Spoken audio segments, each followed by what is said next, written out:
قال رسول الله صلى الله عليه وسلم أحسه هلالا شعبان লি রমাদান। বিশ্বনবী সাল্লাল্লাহু আলাইহি ওয়াসাল্লাম শাবান মাসকে সবচেয়ে বেশি গুরুত্ব দিয়েছেন, কারণ এই শাবান মাস গণনা করলেই রমজান মাসের লাগাল পাওয়া যায়। সুবহানাল্লাহ। এজন্য আল্লাহ রাসূল সাল্লাল্লাহু আলাইহি ওয়াসাল্লাম বলছেন আহসু লি শাবান, তোমরা শাবান মাসকে বেশি বেশি গণনা করবা, কারণ এই শাবান শেষ হয়ে গেলেই যে চাঁদটা উঠবে সেই চাঁদের নাম কি? আল্লাহু আকবার। সেই চাঁদের নাম রমজান। তো এই শাবান মাস যেটা আমাদের শবে বরাত হিসেবে আমরা আমল করে থাকি, শবে বরাতের রাত, তো এই শাবান মাস আমাদের মাঝে সবচেয়ে গুরুত্ব দেয় কোন দিক? শবে বরাত। কথা বলেন ঠিক না? শবে বরাতটাকে আমরা বেশি গুরুত্ব দিই এই কারণে, কারণ শবে বরাত মানেই মনে করি যে হালুয়া রুটি খাওয়া, ঠিক না? গ্রামগঞ্জে তো ভাই হালুয়া রুটি যদি না হয় তাহলে শবে বরাত ওর হলোই না। মা বোন বলে শবে বরাতে যদি হালুয়া রুটি না খাইলাম তাহলে হইলো। জিজ্ঞাসা করলাম হালুয়া রুটি কেন খান? তো বলে রাসূল সাল্লাল্লাহু আলাইহি সাল্লাম উহুদের যুদ্ধে দান মোবারক শহীদ করে দিয়েছেন, এজন্য রাসূল নাকি গোস্ত খাইতে পারতেন না, এজন্য হালুয়া রুটি খাচ্ছে। আফসার ভাই, তে রাসূল একদিন খালি হালুয়া রুটি খাইতেন আর বাকি 364 দিন কি করতেন বলেন তো? তা খাইলে তাহলে প্রত্যেক দিনই হালুয়া রুটি খাওয়ার দরকার। কথা আওয়াজ তুলে বলেন ঠিক কিনা? শবে বরাত আলেম হাফেজে কোরআন আমার স্টেজে বসে আছে, সামনে অনেক ওলামা একরাম আছেন, মাওলানা ইয়াসিন আরাফাত, মাওলানা নূর মোহাম্মদ ভাই, অনেক আলেম ওলামা মজমায় উপস্থিত আছেন। শবে বরাত হাদিস, কোরআন এবং হাদিসের কোথাও শবে বরাত নাই। হাদিসে এসেছে লাইলাতুন নিসফি মিন শাবান, মধ্য রজনী। এই রজনী সম্পর্কে আমরা এই শাবান মাসের করণীয় বর্জনীয় কিছু আমল আমি বলে আমি আমার আলোচ্য বিষয়ের দিকে চলে যাব ইনশাআল্লাহ। কারণ এই শাবান মাসে আমরা অনেক ভুল আমল করে থাকি, যেটুক করি সেটুক ভুলের উপর দিয়ে করি, কষ্ট এটা পুরোটাই বৃথা। কারণ আল্লাহ রাসূল সাল্লাল্লাহু আলাইহি সাল্লাম বলছেন আমি যেটা করিনি, আমি যেটা বলিনি, ওটা যদি তোমরা আমল হিসেবে করো সেটা হচ্ছে বেদাত। কুল্লু বেদাতিন দলালা ওয়া কুল্লা দলালাতিন ফিন্নার। আর যারা বেদাত প্রচলন করবে, আমল করবে, এদের স্থান হবে জাহান্নাম। জোরে একবার বলেন না উযুবিল্লাহ। আল্লাহর নবী সাল্লাল্লাহু আলাইহি ওয়াসাল্লাম শাবান মাসে 3টা আমল করতে বলেছেন। জোরে বলেন কয়টা? আওয়াজ তুলে বলেন কয়টা? গভীর মনোযোগ দিয়ে পর্দানিশী মা বোনদেরকে বলবো, অনুরোধ করে কথাগুলি শুনবেন। এ বাবাজিরা যারা এখনো আমরা ডান বামে ঘুরে বেড়াচ্ছি, অনুরোধ করে বলছি চলে আসেন আল্লাহ তাআলার কোরআনের মাহফিলে। কিছু না হলেও আল্লাহ তাআলা আপনার আমার জিন্দেগির গুনাহগুলি মাফ করে দিবে। জোরে বলেন সুবহানাল্লাহ। আল্লাহর নবী শাবান মাসে 3টা আমলের ব্যাপারে বেশি গুরুত্ব দিয়েছেন। 1 নম্বরে আল্লাহর নবী সাল্লাল্লাহু আলাইহি ওয়াসাল্লাম এই শাবান মাসে বেশি বেশি সিয়াম পালন করার কথা বলেছে, নফল রোজা আদায় করার কথা বলেছে। কোন সাহাবী বর্ণনা করে আল্লাহর নবী সাল্লাল্লাহু আলাইহি ওয়াসাল্লাম পুরো শাবান মাসে রোজা রাখতেন। সুবহানাল্লাহ। আমরা তো খালি শবে বরাতের 15 আর 16 2 দিন রোজা রাখি, ঠিক না? 2 দিন রোজা রাখি, মনে করি এটা শবে বরাতের রোজা। এটা কিসের রোজা? আমাকে আজকে জুমার নামাজের পরে এক মা যার বাড়িতে আমরা খানা খাই, ওই বাড়িতে গেলাম, তো এক মা আমাকে জিজ্ঞাসা করতেছে হুজুর শাবানের রোজা কয়টা দিতে হয়? আমি বললাম রোজা দিতে হয় মানে রোজা দেয় আল্লাহকে। তাদের সহজ সরল ভাষায় বলছে হুজুর শাবানের রোজা কয়টি? 2টি না 3টি না 4টি না 5টি? ধরাবান্ধা নিয়ম কোরআন এবং হাদিস আমি পড়ে যতটুক দেখেছি, শাবান মাসে নির্ধারিত কোনো রোজার সংখ্যা নাই। কোন হাদিসের মধ্যে এসেছে আল্লাহ নবী পুরো মাস রোজা রাখতেন। কোন হাদিসের মধ্যে আল্লাহ নবী বলেন যে আমি 10টি রোজা রেখেছি। কোন হাদিসের মধ্যে পাওয়া যায় আমি 15টি রোজা রেখেছি। কোন হাদিসের মধ্যে পাওয়া যায় 17টি রোজা রেখেছি। জোরে বলেন সুবহানাল্লাহ। তবে রাসূল সাল্লাল্লাহু আলাইহি সাল্লাম নিষেধ করেছে, যদি তোমরা দুর্বল, যদি তোমরা অসুস্থ হওয়ার ভয় থাকে, খবরদার তোমরা এই শাবান মাসে রোজা রাখবা না। সম্মানিত হাজিরিন, শাবান মাসের 1 নম্বর আমল বেশি বেশি করে সিয়াম পালন করা, রোজা রাখা। নির্ধারিত কোনো সময় নাই, নির্ধারিত কোনো দিন নাই, নির্ধারিত কোনো তারিখ উল্লেখ নাই। আপনি ইচ্ছা করলে এই শাবান মাসে আপনি রোজা রাখবেন, সুবহানাল্লাহ, যতটুকু পারবেন রোজা রাখবেন। এটা হচ্ছে রমজানের প্রস্তুতিমূলক। রমজানের প্রস্তুতি নিতে গেলে শাবান মাসে রোজা রাখাটা অত্যন্ত জরুরি। কেন?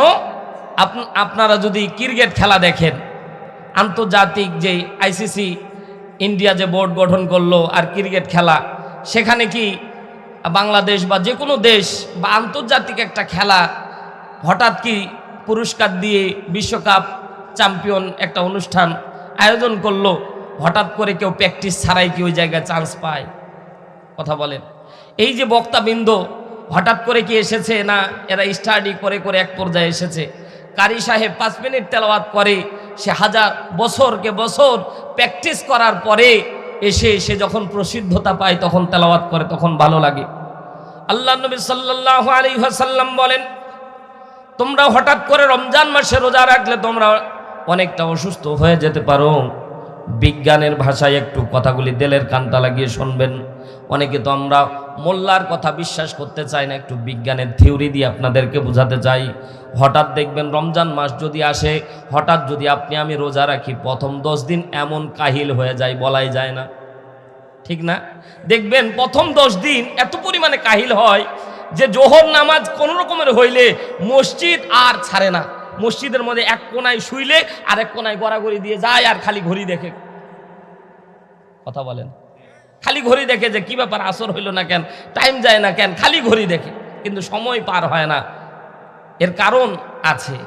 বিজ্ঞান বলতেছে, আমার পাশে ডাক্তার বসে আছে, ডাক্তার মেহেদী হাসান, কথা বলতে খুব সুবিধা হবে, গুরুত্ব দিয়ে কথাগুলি বোঝার চেষ্টা করবেন। হঠাৎ করে রমজান মাসে রোজা রাখলে প্রথম 10 দিন কষ্ট হবে। বিজ্ঞানও বলে দিচ্ছে, রাসূল আজ থেকে 1500 বছর আগে বলে দিয়েছে। জোরে বলেন সুবহানাল্লাহ।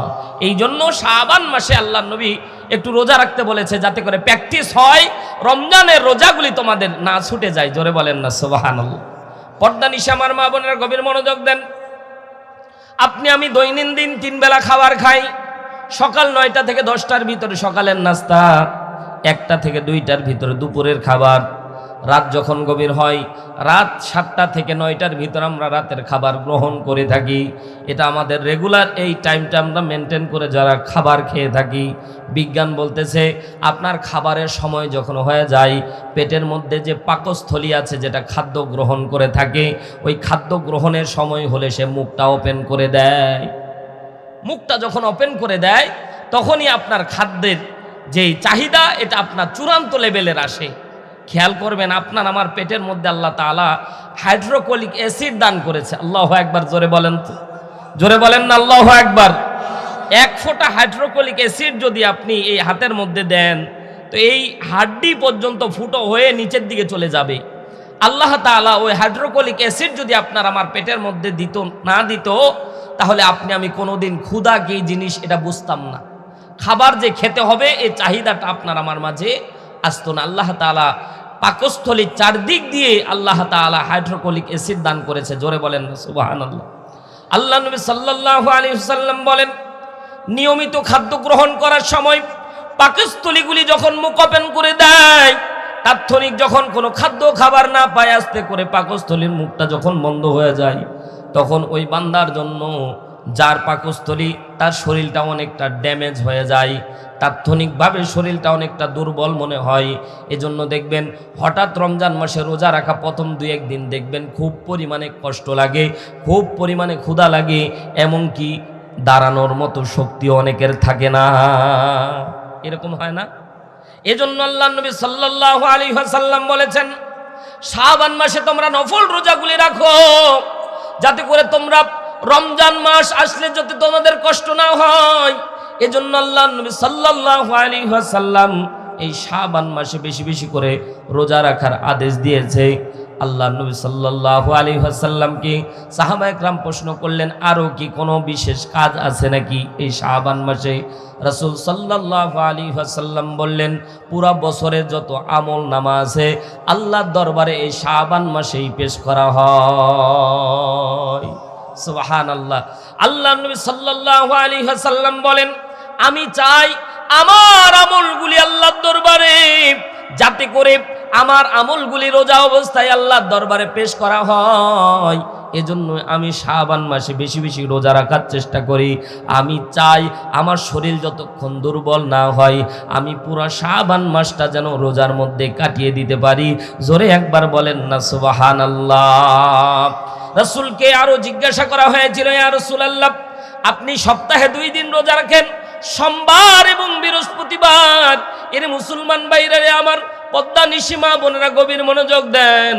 কেউ যদি সোমবার এবং বৃহস্পতিবার রোজা রাখতে পারেন, প্রত্যেক সোমবার এবং বৃহস্পতিবার রোজা রাখতে পারেন, প্রত্যেক সোমবার এবং বৃহস্পতিবার রোজা রাখতে পারেন, এই 2টা রোজা আপনাকে জান্নাতে নিয়ে যাওয়ার জন্য যথেষ্ট হয়ে যাবে। বিশ্বনবী সাল্লাল্লাহু আলাইহি ওয়াসাল্লাম বলেন, পুরা সপ্তাহের আমলগুলি আল্লাহ রব্বুল আলামিন বৃহস্পতিবারে, এক সপ্তাহের আমল বৃহস্পতিবারে পেশ করা হয়।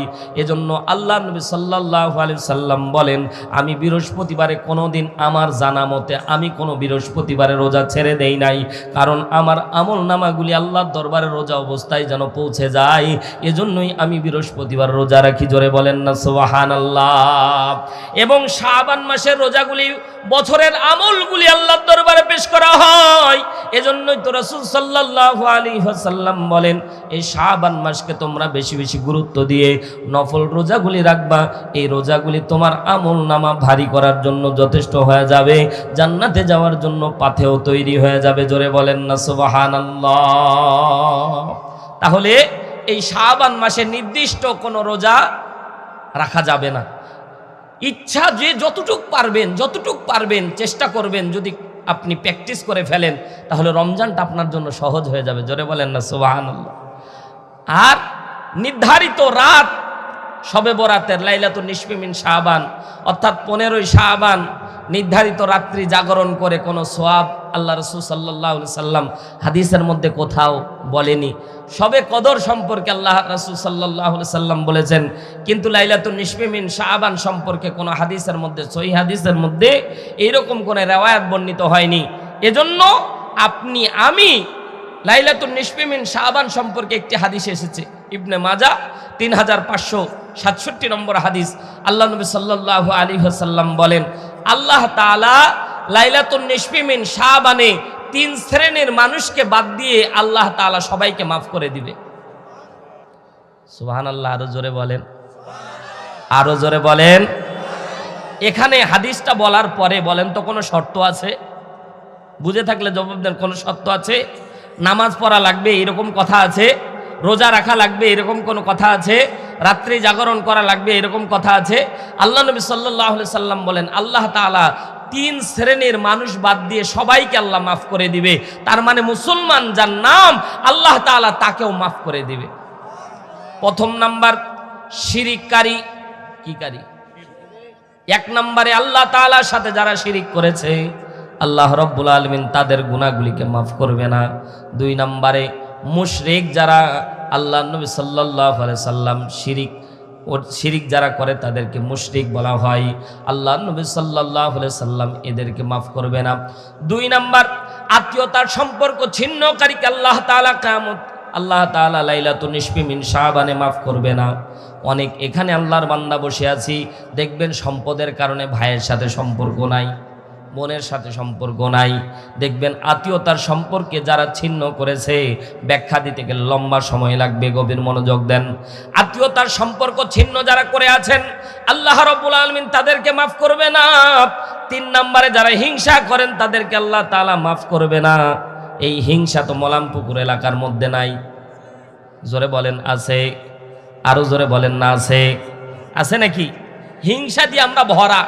কেউ যদি খালি এই এলাকা দক্ষিণ রামনগরে কেউ যদি একটু ভালো উন্নতি পর্যায়ে যায় তো দেখবেন যে হিংসা করে মরে, পেট ফুলে বাষ্ট হয়ে মরে যায়, আছে না? বদদুয়া করে, আল্লাহ তুমি ওরে মেরে ফেলো, আল্লাহ ওরে তুমি দাবায়া দাও, ওর ব্যবসার মধ্যে যাতে আল্লাহ খারাপ কিছু হয়, এইরকম বদদুয়া করে, হিংসা করে। তো এই 3 শ্রেণী বাদ দিয়ে আল্লাহ তাআলা সবাইকে মাফ করে দিবে। জোরে বলেন না সুবহানাল্লাহ। তাহলে আল্লাহ নবী সাল্লাল্লাহু আলাইহি ওয়াসাল্লাম এই শাবান মাসে বেশি বেশি নফল রোজা রাখতে বলেছেন, 2 নাম্বার বেশি বেশি ইস্তেগফার করতে বলেছেন, তাওবা পড়তে বলেছেন, 3 নাম্বার আল্লাহ নবী সাল্লাল্লাহু আলাইহি সাল্লাম বলেছেন এই মাসে বেশি বেশি তোমরা কোরআনুল কারীম তেলাওয়াত করো, তাহলে রমজানে তোমাদের জন্য সুবিধা হবে। জোরে বলেন না সুবহানাল্লাহ। তবে বিশেষ ধরাবান্ধা কোনো নিয়ম নীতি নাই। অনেকেই বলবেন যে শবে বরাতের নামাজ, লাইলাতুন নিসফি মিন শাবানের রাতের যে নামাজ আদায় করি, অনেকেই 12 রাকাত, 18 রাকাত, 20 রাকাত, সূরা ফাতিহার সাথে সূরা ইখলাস 3 বার, সূরা কদর 4 বার এরকম করে পড়েন। এইরকম করে ধরাবান্ধা কোনো নিয়ম নাই। যদি আপনি পালন করেন আল্লাহর দরবারে কবুল হবে না। তবে আপনি এই রজনীগুলিতে আপনি ইবাদত করতে পারেন, তবে অতিরিক্ত না। ইবাদত করতে যায় আপনি অসুস্থ হয়ে যাবেন, এটা আল্লাহ নবী নিষেধ করেছে। শেষ রাতে উঠবেন, তাহাজ্জুদ নামাজ আদায় করবেন, নিজের গুনার কথা স্মরণ করে তাওবা পাঠ করবেন, এগুলোই হচ্ছে শাবান মাসের আমল। আল্লাহ নবী সাল্লাল্লাহু আলাইহি সাল্লাম বেশি বেশি দোয়া পাঠ করতেন। আল্লাহুম্মা বারিক লানা ফি রাজাবা ওয়া শাবান ওয়া বাল্লিগনা রমাদান। আল্লাহ আমাকে রজব এবং শাবানের মাঝে বরকত দাও, রমজান পর্যন্ত হাত বাড়া দাও। এর মুসলমান, এখানে অনেক আল্লাহর বান্দা বসে আছি, এখন পর্যন্ত কথা বলা যাবে না, এখন পর্যন্ত আল্লাহর দরবারে আমরা দোয়া করিনি, আল্লাহ রমজান পর্যন্ত আমাদের হায়াতটাকে বাড়িয়ে দাও। এখন অনেক কপাল পুরা এখানে বসে আছি, আমরা এখনো এই দোয়াটা এখনো পাঠ করতে পারিনি যে আল্লাহ আমাকে রমজান পর্যন্ত হায়াত দাও। বলেন তো বুকে হাত দিয়ে, ঠিক না? অনেকে আল্লাহর বান্দা, আমরা এখনো দোয়া পাঠ করতে পারিনি, অথচ আল্লাহর নবী সাল্লাল্লাহু আলাইহি সাল্লাম প্রত্যেকদিন দোয়া করতেন, আল্লাহুম্মা বারিক লানা ফি রাজাবা ওয়া শাবান ওয়া বাল্লিগনা রমাদান। আল্লাহ রজব এবং শাবানে বরকত দাও, রমজান পর্যন্ত হায়াত বাড়ায় দাও। রজব এবং শাবানে বরকত দাও, আল্লাহ রমজান পর্যন্ত আমার হায়াতটা বাড়ায় দাও। কারণ হায়াত শেষ হয়ে গেলে অনেক আল্লাহর বান্দা দেখবেন গত রমজানে বেঁচে ছিল, এই রমজানে নাই, ঠিক না? গত রমজান মাসে বেঁচে ছিল, এই রমজানে নাই। এরে আল্লাহর গোলামেরা, আপনি আমি ওই দুনিয়ার থেকে বিদায় নিয়ে চলে যাব, কে কখন মৃত্যুবরণ করবেন আমার আল্লাহ রাব্বুল আলামিন সুন্দর করে ডাক দিয়ে বলছেন, আল্লাযী খলাকাল মাউতা ওয়াল হায়াতা লিয়াবলুয়াকুম আইয়ুকুম আহসানু আমালা ওয়া হুয়াল আজিজুল গফুর।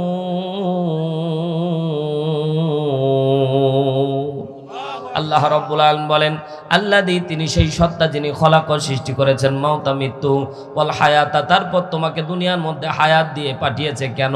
লিয়াবলুয়াকুম আমার আল্লাহ পরীক্ষা করতে চাই কারা ভালো আমল করে কারা খারাপ আমল করে।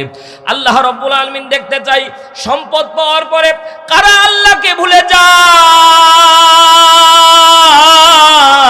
দুনিয়ার অর্থ পেয়ে দুনিয়ার ক্ষমতা পেয়ে কারা আল্লাহকে ভুলে যায়।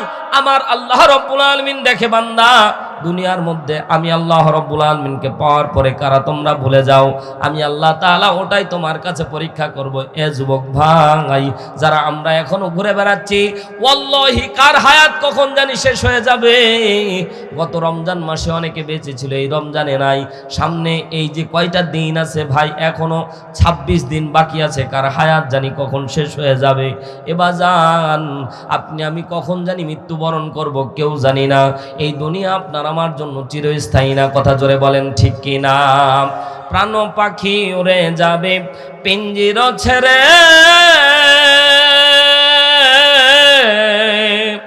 ধরা ধামে সবই রবে তুমি যাবে চলে।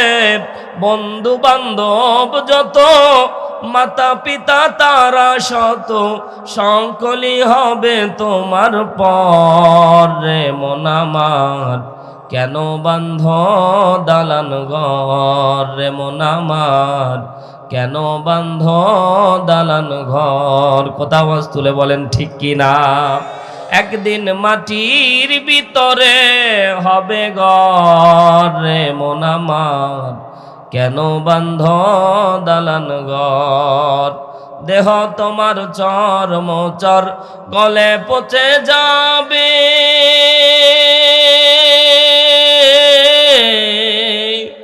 শিরার উপর শিরাগুলি ছিন্ন ভিন্ন হবে।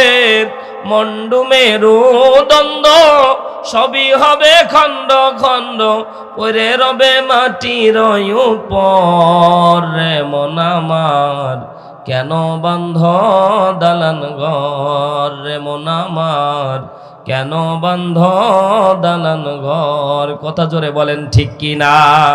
অনেক মা বোন আছে বেপরদায় চলে, রূপের সাজসজ্জা দেখায়, রূপের গৌরব করে আছে না নাই? যে রূপেরই গৌরবে সাজিয়াছো সাজ,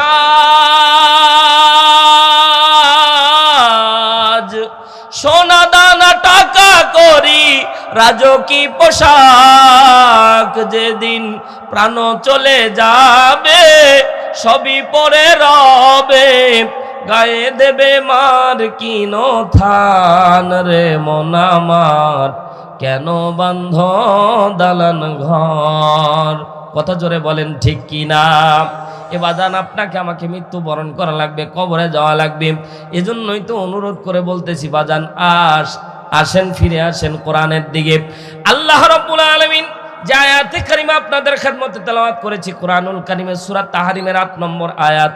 ভূমিকায় কথা বললে লম্বা সময় লাগবে, এজন্য মূল আলোচ্য বিষয়ের দিকে চলে যাচ্ছি।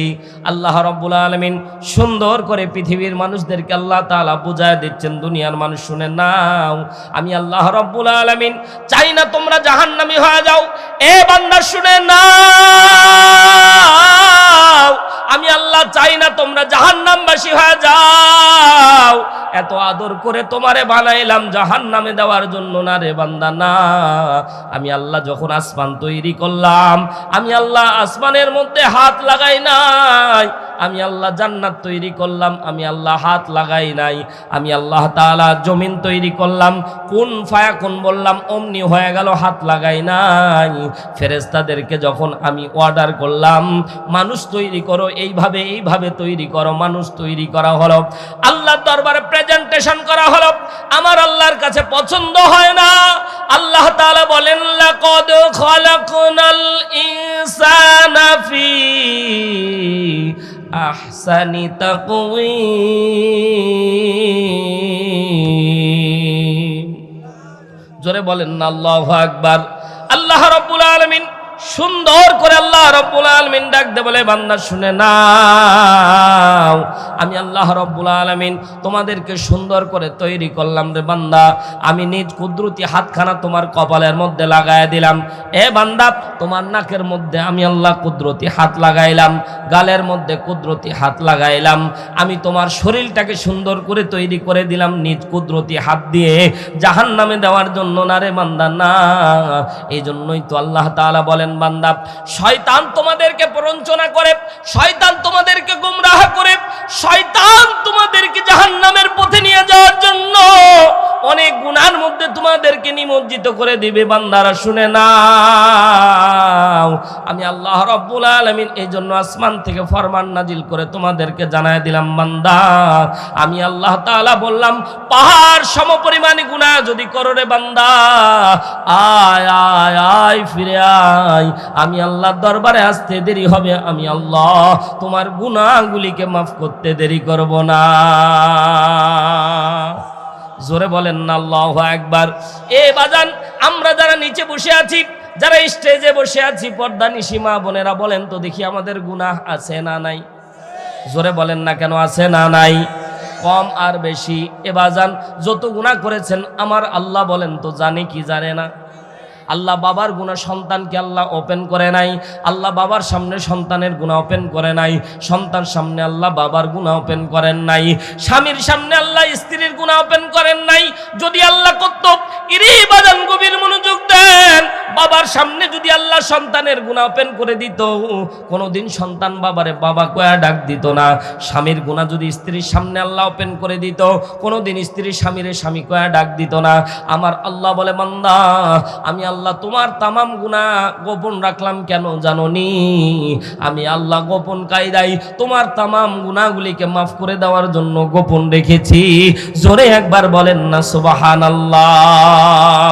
আল্লাহ রাব্বুল আলামিন আলোচ্য আয়াতখানা যখন নাজিল করে, সূরা তাহরিম 8 নম্বর আয়াত, এবাজান গভীর মনোযোগ দেন, যত কথা বলবো রেফারেন্স দিয়ে কথা বলার চেষ্টা করব, আল্লাহ বুঝার উপলব্ধি করার তৌফিক দান করুন।